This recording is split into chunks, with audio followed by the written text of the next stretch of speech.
और ऐसे ही खबरों से अपडेट रहने के लिए हमारे चैनल को सब्सक्राइब करना ना भूलें। जब जीवन के हर क्षेत्र में हम आगे बढ़ रहे हैं, कौन सा ऐसा सेक्टर है जहां 9 वर्ष में कार्य न हुआ हो? हाईवे, रेलवे, एयरपोर्ट, हर घर नल की योजना, हर घर जल पहुंचाने की योजना, स्मार्ट सिटी मिशन के अंतर्गत स्वच्छ और सुंदर शहर, सेफ सिटी के रूप में हमारे शहरों का विकास होना और आईआईटी और आईआईएम और एम्स जैसे संस्थानों का विकास होना, ये नए भारत की नई तस्वीर को कहती है। ये कांग्रेस का फेड इंजन नहीं है जो केवल योजना बनाता है। ये डबल इंजन सरकार कांग्रेस की तर्ज पर नहीं, कांग्रेस के समय केवल पंचवर्षीय योजनाएं बनती थी। योजना बनती थी 5 वर्ष में, अगले 5 वर्ष में फिर उसको स्वीकृति मिलने में लग जाते थे।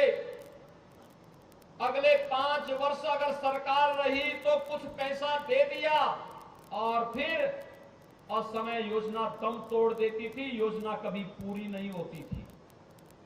लेकिन डबल इंजन की भारत भाजपा की सरकार जिस योजना की घोषणा करती है, उस योजना पे धन भी आवंटित करती है, उसका शिलान्यास भी करती है और उसका उद्घाटन भी करती है।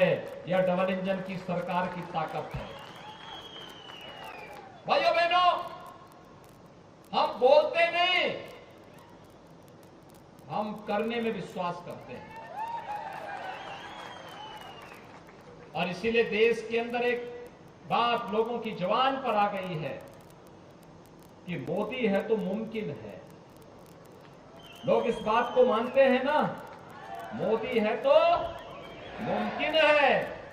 कौन सा ऐसा कार्य है जो आज के दिन पर भारत न कर सकता हो, कर्नाटका का युवा न कर सकता हो, कर्नाटका का हमारा अन्नदाता किसान न कर सकता हो? कर्नाटक ने भी करके दिखाया।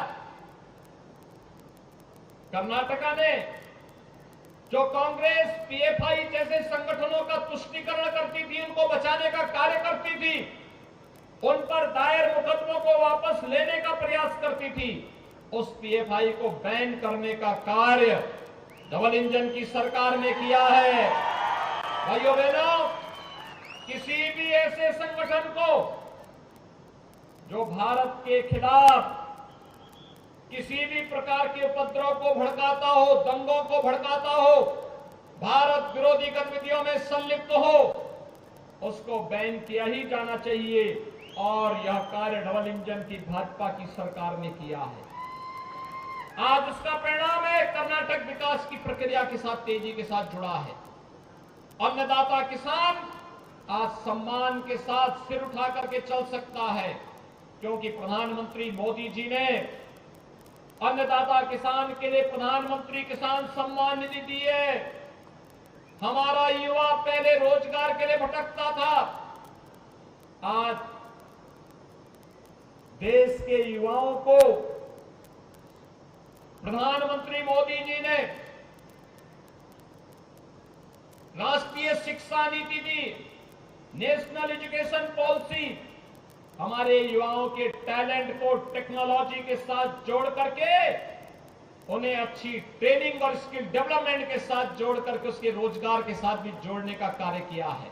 याद करिए, जब प्रभु श्री राम वन में भटक रहे थे, माता सीता की खोज के लिए दर दर की ठोकरें खा रहे थे, तब इसी कृष्णकंदा क्षेत्र में हनुमान जी ने उनके सहयोग के लिए आगे आकर के यहीं पर उन्होंने, भाइयों बहनों, यही वो क्षेत्र है जहां पर सुग्रीव के साथ भगवान राम की मैत्री के संबंध को जोड़ने का काम किया था।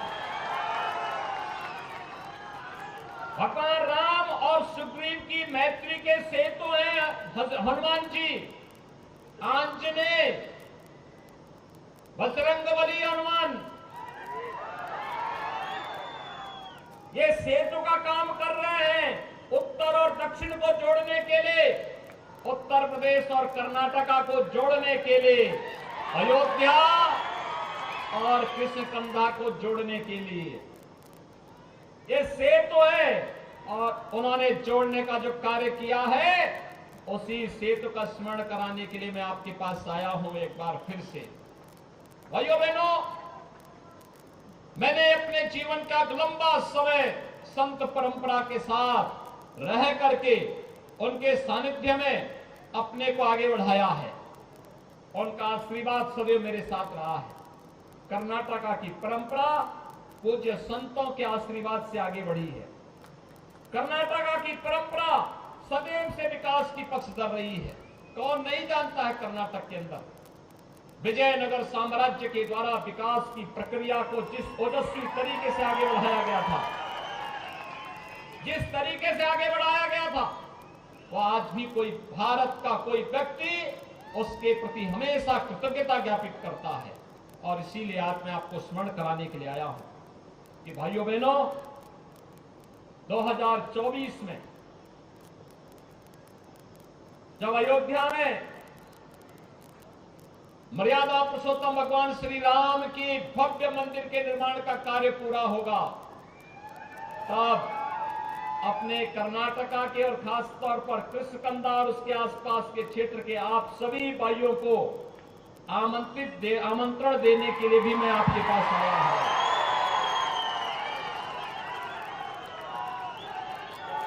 अयोध्या में राम मंदिर के उद्घाटन कार्यक्रम में आप सबकी उपस्थिति हो। मैं अयोध्या में प्रभु राम के सेवक के रूप में आप सबके सम्मान के लिए उत्सुक रहूंगा, क्योंकि एक अवसर होगा हमारे लिए। 500 वर्षों से जिस कार्य को विदेशी ताकतों ने रोका था, आजादी के बाद अयोध्या में प्रभु राम के भव्य मंदिर निर्माण के मार्ग में जो कांग्रेस हमेशा रोड़े अटकाती थी, आज प्रधानमंत्री मोदी जी के सानिध्य में पूज्य संतों के आशीर्वाद से अयोध्या में भगवान राम का भव्य मंदिर का निर्माण का कार्य पूरा होने जा रहा है और रामलला अपने स्वयं के मंदिर में विराजमान होंगे। साथियों, पहले की सरकारों ने जहां हर सेक्टर में घोटाले किए, वहीं भाजपा की सरकार हर सेक्टर में युवाओं के लिए नए अवसर बना रही है। भाजपा की सरकार ने आत्मनिर्भर भारत अभियान चलाकर युवाओं को नए अवसर दिए हैं। और ऐसे ही खबरों से अपडेट रहने के लिए हमारे चैनल को सब्सक्राइब करना ना भूलें।